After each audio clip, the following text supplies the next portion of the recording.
Hi, Karen. How are you? Happy birthday, my son. And Karen, I want to share a few stories about Evan.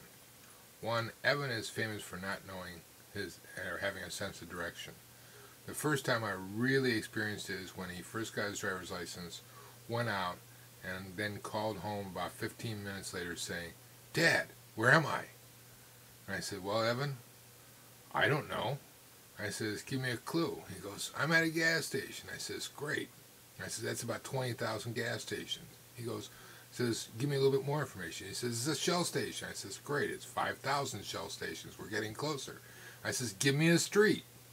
So consequently, the end of that story is he finally found his way home. And then another time, he rode me to the airport and dropped me off, and we lived north of the airport. But when he got on the freeway, he went south. And instead of going back home, he went to the Gulf of Mexico and was very perturbed when the road ended in the ocean. Anyway, we hope you're having a happy birthday. We're very sorry we weren't able to be there, but we're really looking forward to seeing you very shortly. And here's your mom. Happy birthday, son.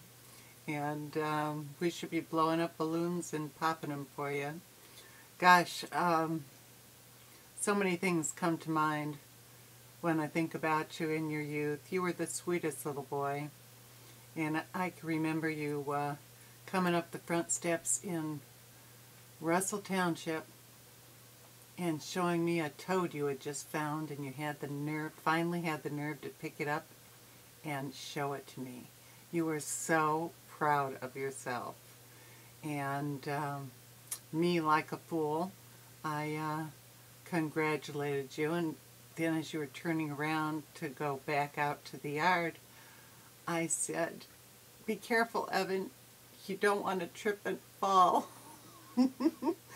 And Needless to say, the toad became a goo in your hand. you were so unhappy. And I remember when you were a little bit older, you and Cameron came running to me. Evan, you had some type of, you were crying because your brother had hit you, and he was carrying a baseball bat, and he goes, "Mom," he said, Mom, I didn't hit him, he ran into it." But don't forget the BB gun fights, among other things, and we won't bother going into those.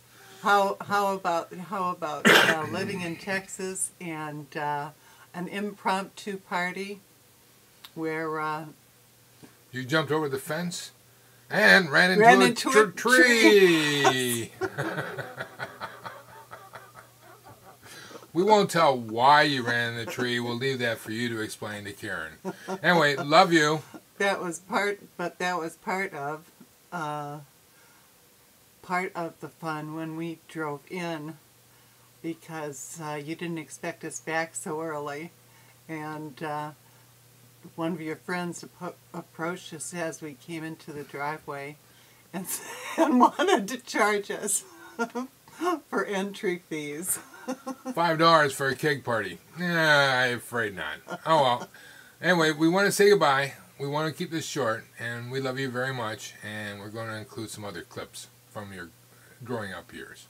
Bye. Love you so much.